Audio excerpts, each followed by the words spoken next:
샬롬, 말씀 읽어주는 김기훈 목사입니다. 오늘도 기대하는 마음과 사모하는 마음을 가지고 하나님의 말씀 함께 읽겠습니다. 출애굽기 5장 1절부터 21절까지의 말씀입니다. 그 후에 모세와 아론이 바로에게 가서 말했다. 하나님, 이스라엘의 하나님께서 내 백성을 놓아주어 그들이 광야에서 나의 절기를 지키게 하여라 하고 말씀하십니다. 바로가 말했다. 하나님이 누군데 내가 그의 말을 듣고 이스라엘을 보내야 한다는 것이냐? 나는 너희들이 말하는 하나님을 도무지 모르겠고 이스라엘도 절대로 떠나보내지 않겠다. 그들이 말했다. 히브리 사람의 하나님께서 우리를 만나 주셨습니다.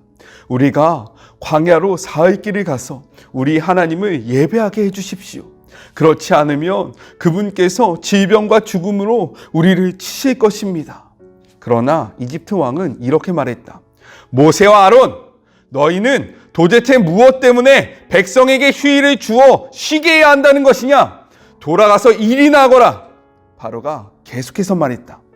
내가 이 자들을 빈둥거리게 했더니 이제 너희는 그들에게 쉴 시간까지 주자는 말이냐?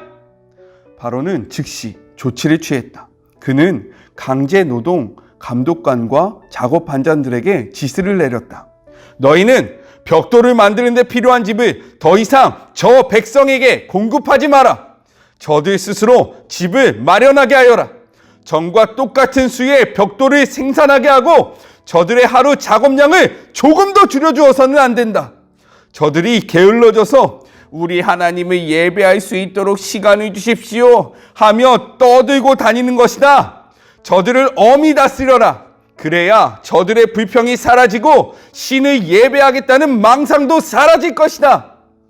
강제노동 감독관과 작업반자들이 나가서 백성에게 새로운 지시를 내렸다. 바로께서 명령하신다. 더 이상 너희에게 짚을 공급해주지 않겠다. 어디든 가서 너희 스스로 짚을 마련하여라. 그러나 하루에 너희의 하루 작업량에서 벽돌 하나라도 줄여들어서는 안 된다. 백성은 이집트 전역에 흩어져 집을 긁어 모았다. 강제노동 감독관들은 그들을 무자비하게 대했다. 너희의 하루 작업량을 다 채워라. 너희가 집을 공급받던 때와 같은 수의 벽돌을 만들어야 한다. 강제노동 감독관들은 자신들이 세운 이스라엘 출신 작업반장들을 때리며 다그쳤다. 너희는 어째서 하루 작업량을 어제도 그제도 그리고 오늘도 채우지 못하였느냐? 이스라엘 출신 작업반장들이 바로에게 가서 작업량을 줄여달라고 호소했다. 왕께서는 어찌하여 왕의 종들을 이같이 대하십니까? 아무도 저희에게 짚을 주지 않으면서 저희더러 벽들을 만들라고 합니다. 보십시오. 저희의 잘못이 아닌데도 저희가 이렇게 매를 맞았습니다. 그러자 바로가 말했다. 게으름뱅이들, 너희야말로 게으름뱅이들이다. 그러니 우리가 가서 하나님을 예배하게 해주십시오 하고 불평하는 것이다. 썩 물러나 일이나 하여라. 아무도 너희에게 집을 공급해주지 않을 것이다. 그래도 하루가 끝날 때는 하루 작업량을 다 채워야 한다.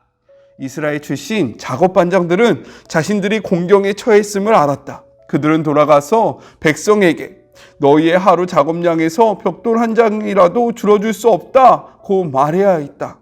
그들은 바로 앞에서 나오다가 자신들을 만나려고 기다리던 모세와 아론과 마주쳤다. 그들이 모세와 아론에게 말했다. 하나님께서 당신들이 한 짓을 보시고 심판해 주셨으면 좋겠소. 당신들은 바로와 그의 신하들 앞에서 우리를 역겹게 만들었소. 당신들이 바로의 손에 우리를 죽일 무기를 쥐어준 것이요. 이것은 하나님의 말씀입니다. 재미있게 들으셨습니까? 우리가 말씀을 읽을 때요, 그냥 무미건조하게 읽지 말고요, 이렇게 역할을 구분해서 혹은 그 상황을 상상하면서 감정을 이입해서 읽으면요, 진짜 이 말씀이 마음속에 확 와닿게 됩니다. 이렇게 한번 성경을 읽어보세요. 그 대신 꼭 혼자 있을 때 그렇게 읽기를 권면합니다. 오늘의 말씀은요, 내용상 세 부분으로 나눠서 생각해 볼 수 있어요. 먼저 첫 번째 1절부터 5절, 하나님의 전달자 모세와 아론입니다. 모세와 아론이요, 바로를 찾아가요. 그리고 이렇게 이야기하죠. 1절의 말씀을 같이 한번 읽어보겠습니다. 그 후에 모세와 아론이 바로에게 가서 이르되 이스라엘의 하나님 여호와께서 이렇게 말씀하시기를 내 백성을 보내라. 그러면 그들이 광야에서 내 앞에 절기를 지킬 것이니라 하셨나이다 라고 이야기합니다. 바로 앞에서요, 하나님이 이스라엘 백성을 보내라 라고 말씀하셨다 라고 전달하고 있는 거예요. 이 이야기를 듣고요, 바로는 이렇게 반응합니다. 나는 여호와를 알지 못한다. 싫다라는 거예요. 이 메시지를 듣고요, 그들은 다시금 이렇게 이야기합니다. 3절의 말씀이에요. 그들이 이르되 히브리인의 하나님이 우리에게 나타나셨은즉 우리가 광야로 사흘기쯤 가서 우리 하나님 여호와께 제사를 드리려 하오니 가도록 허락하소서. 이는요, 모세와 아론의 말이 아니었어요. 이것은요, 하나님의 메시지였습니다. 우리 같이 성경을 읽어볼게요. 출애굽기 3장 18절의 말씀입니다. 제가 했던 말이 진짜인지 아닌지 한번 확인해 봅시다. 그들이 내 말을 들으리니 너는 그들의 장로들과 함께 애굽 왕에게 이르기를 히브리 사람의 하나님 여호와께서 우리에게 임하셨은즉 우리가 우리 하나님 여호와께 제사를 드리려 하오니 사흘기쯤 광야로 가도록 허락하소서 하라라고 기록되어 있다라는 거예요. 이것은요, 하나님께서 모세에게 알려주신 그 메시지였습니다. 모세는요, 이 메시지를 받았고요, 아론에게 이것을 전달하였고요, 모세와 아론이 함께 가서 그 전달받은 이 메시지를 그대로 바로 왕에게 전달했다라는 거예요. 이렇듯 모세와 아론은요, 하나님의 메신저였습니다. 메신저는요, 메시지가 아니에요. 메신저는 메시지를 그대로 가지고 가서 이 메시지를 바르게 전달하는 그러한 통로입니다. 이 말을 전달하는 인물이라는 거예요. 이것을 우리가 꼭 기억해야 합니다. 그런데 이 메시지를 전달했을 때 그 메시지를 받은 바로 왕의 반응이 어땠어요? 굉장히 불같이 화를 내고요. 그리고 이 이야기를 듣고 그가요, 기분이 굉장히 나빴다라는 거예요. 하지만 메신저의 역할은요, 무엇이냐면 어떠한 상황 속에서도 메시지를 바르게 전달해야 된다라는 거예요. 야, 지금 저 사람이 이 이야기를 들으면 기분을 나빠할 것 같으니까 이 이야기는 좀 이렇게 바꿔서 해볼까? 아니야, 저 사람이 지금 이 이야기를 들으면 우리에게 이러한 해코지를 할 수 있으니까 이 부분은 쏙 빼서 이렇게 전달해 볼까? 이렇게 하는 게 메신저가 아니라는 거예요. 메신저는요, 그 메시지를 그대로 전달하는 것이 바로 메신저의 역할입니다. 이렇듯요, 하나님의 일을 하는 사역자의 바른 자세는 무엇이냐? 자신을 숨기고 하나님을 앞세우는 거예요. 우리의 그런 감정과 우리의 생각을 숨기고요, 하나님의 말씀을 바르게 전달하는 자가 바로 하나님의 일을 하는 사역자, 즉 메신저라는 거예요. 이 일을 통해서 우리가 무엇을 생각해 볼 수 있느냐? 우리는 하나님의 메신저로 부름받은 사람들입니다. 믿으십니까? 저는요, 하나님 앞에 메신저로 부름을 받은 사명자예요. 저뿐 아니라 이 메시지를 듣고 있는 여러분도요, 또 다른 삶의 현장에서 하나님의 말씀을 전달해야 하는 메신저의 삶을 살아야 한다는 거예요. 그렇기 위해서는요, 우리가 해야 할 것이 있습니다. 무엇이냐면 하나님의 말씀을 과감하지 않고 가하거나 감하지 않고 있는 그대로의 말씀을 전달해야 한다는 거예요. 누구처럼요? 모세와 아론처럼요. 그런데요, 마지막 때가 다가올수록 하나님의 메신저인 것처럼 이야기하지만 실제로 그 메시지를 자신의 뜻대로 변질하는 사람들이 많이 생겨났다라는 거예요. 특별히 요즘과 같은 시대에 수많은 메신저라고 이야기하는 사람들이 있지 않습니까? 우리는요, 그 메신저들이 전하는 메시지를 바르게 분별해야 해요. 이것이 진정으로 하나님의 메시지인지 아니면 그 사람의 생각인지를 우리가 판단해야 합니다. 그 판단은요, 나의 기분, 나의 성향, 나의 정치적인 색깔로 하는 것이 아니라 하나님의 말씀을 근거로 이 말씀이 진짜인지 가짜인지를 우리가 구분해야 한다는 거예요. 이를 통해서 우리 오늘 하루 살아갈 때 먼저는요, 내가 하나님의 메신저가 되어서 하나님의 그 메시지를 가감하지 않고 바르게 전달하는 축복의 통로가 될 수 있게 해달라고 기도하시고요. 그리고 둘째로 누군가에게 선포되어지는 그 메시지가 진짜로 하나님의 메시지인지 아니면 변질된 메시지인지를 분별할 수 있는 그런 복된 하루가 되었으면 좋겠습니다. 그 근거는요, 나의 성향, 나의 그러한 색깔이 아니라 하나님의 말씀이어야 한다는 것을 꼭 기억하시는 그런 복된 하루가 되었으면 좋겠고, 오해하지 않으셨으면 좋겠습니다. 강단에서 선포되어지는 그 메시지를 무조건 비판적인 사고로 바라보라는 것이 아니라 정말로 그것이 성경에 쓰여져 있는 이야기이고 이 성경이 이야기하고 있는 것인지를 분별할 줄 아는 마음이 있어야 한다는 것을 이야기하는 거예요. 아셨죠? 무조건 아니야 이렇게 이야기하라고 제가 얘기하는 것이 아닙니다. 오해하지 마세요. 아셨죠? 자, 둘째로 6절부터 14절 바로의 반응에 대해서 이야기를 하고 있습니다. 모세와 아론을 통해서 하나님의 메시지를 들은 바로는요, 이렇게 반응해요. 9절의 말씀입니다. 그 사람들의 노동을 무겁게 함으로 수고롭게 하여 그들로 거짓말을 듣지 않게 하라. 그는요, 이 이야기를 듣고요, 어떻게 반응하냐면, 야, 하나님이 이렇게 말씀하셨구나. 그래, 내가 여태까지 잘못 생각했어. 나의 삶을 돌이키는 것이 아니라 더 심한, 더 중한 노동을 그들에게 요구합니다. 왜 그랬냐면 8절의 말씀이에요. 그들이 게으름으로 소리질러 이르기를 우리가 가서 우리 하나님께 제사를 드리자 하나이다.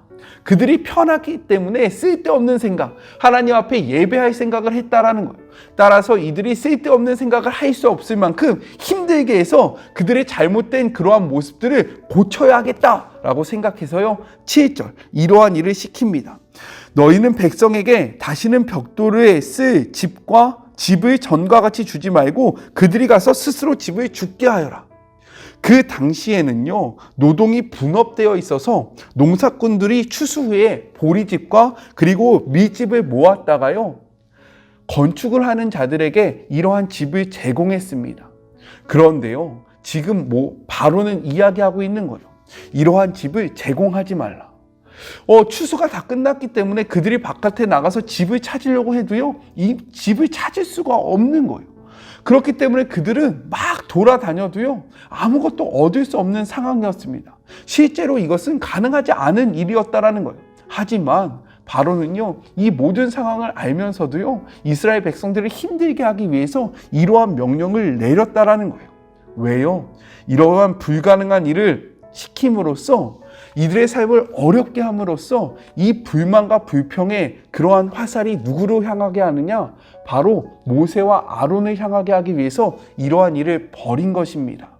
이를 통해서 우리가 무엇을 생각해 볼 수 있냐면요, 우리 말씀을 같이 한번 읽어볼게요. 베드로전서 5장 8절의 말씀입니다. 근신하라 깨어라 너희 대적 마귀가 우는 사자같이 두루다니며 삼킬 자를 찾나니. 바로는요, 하나님을 대적하는 그러한 세력으로 우리가 생각해 볼 수 있습니다. 바로는요, 하나님을 대적하고 하나님의 뜻을 거스르는 자들의 대표인 거예요. 이러한 바로가요, 하나님의 메시지를 듣고요, 어떻게 반응합니까? 하나님께 나아가려는 자들을 막기 위해서 수단과 방법을 가리지 않고 자신이 할 수 있는 그러한 권력과 모든 것들을 사용해서 이 일을 막기에 최선을 다하고 있다는 거예요. 그래서 우리가 베드로전서의 말씀을 읽었잖아요. 근신하라 깨어라 너희 대적 마귀가 우는 사자와 같이 두루다니면서 삼킬 자를 찾고 있다. 즉 우리의 대적 마귀가요, 우리가 하나님 앞에 가까이 가는 것을 막기 위해서요, 우는 사자와 같이 두루다니면서요, 넘어뜨리려 하고 잡아뜨리려 하고 하나님께 가까이 가려는 자를 쓰러뜨리려고 노력한다라는 거예요. 이 메시지를 통해서 우리는 분명하게 깨달아야 합니다. 우리가 하나님 앞에 가까이 가려고 할 때 악의 세력들은 절대로 가만히 있지 않는다. 우리가 하나님을 찾으려고 할 때 그들이 우리를 응원하고 박수 쳐주면서 잘한다 잘한다라고 이야기하는 것이 아니라 수단과 방법을 가리지 않고 우리를 넘어뜨리고 우리로 자빠지게 하여서 하나님을 바라보지 못하게 한다라는 거예요. 그렇게 우리는요, 더욱더 깨어 근신하면서 하나님을 찾기에 노력해야 합니다. 우리 이어서 한번 볼까요? 셋째입니다. 15절부터 21절 모세와 아론을 원망하는 백성들입니다. 이러한 바로의 생각은요, 적중했어요. 이스라엘 자손들은요, 바로에게 찾아가서 호소합니다. 그러자 바로가요, 이렇게 이야기해요. 우리 17절의 말씀 같이 한번 읽어볼게요. 바로가 이르되 너희가 게으르다 게으르다. 그러므로 너희가 이르기를 우리가 가서 여호와께 제사를 드리자 하는도다. 한마디로 이야기하면 무엇이냐면요, 이 모든 일은 바로 너희가 하나님을 찾았기 때문에 발생한 거야. 야, 너희 편하지? 내가 너희 편하게 해주니까 너희 쓸데없이 하나님한테 가서 예배하자라고 이야기했잖아. 이렇게 한 것은 다 너희가 하나님을 찾았기 때문이야 라고 이야기하고 있다라는 거예요.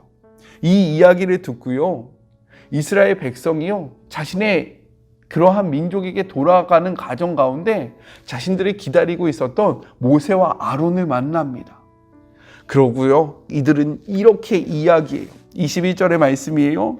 그들에게 이르되 너희가 우리를 바로의 눈과 그의 신하의 눈에 미운 것이 되게 하고 그들의 손에 칼을 주어 우리를 죽게 하는도다. 여호와는 너희를 살피고 판단하기를 원하노라.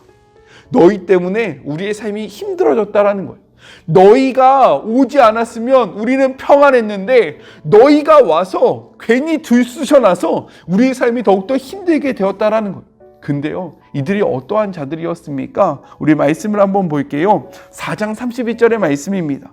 백성이 믿으며 여호와께서 이스라엘 자손을 찾으시고 그들의 고난을 살피셨다 함을 듣고 머리 숙여 경배하였더라.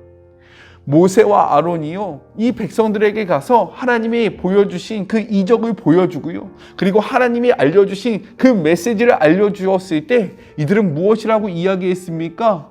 와, 하나님이 우리들의 부르짖음을 들으셨고 우리들의 삶의 모습을 다 보고 계셨구나. 역시 우리 하나님이다. 우리 하나님이 우리를 구원해 주시겠구나 라는 그러한 기대에 벅차서요, 하나님 앞에 경배했던 자들입니다. 그런데 왜 이들이 이렇게 변했습니까? 왜 이들이 이렇게 분노로써 하나님의 이름으로 다가온 모세와 아론을 저주하고 있는 거예요? 그 이유가 무엇이냐? 이들은 지금 상황을 바라봤기 때문입니다. 이 상황이 어떤 상황입니까? 모세와 아론 때문에요, 이들이 매를 맞아요. 이들의 상황이 더욱더 어려워졌습니다. 이들이 이러한 상황을 바라보니까요, 하나님의 메신저 모세와 아론에게 원망을 토로하고 있고요, 그들을 바라볼 때 잡아먹을 듯한 그러한 모습을 보이고 있는 거예요. 왜요?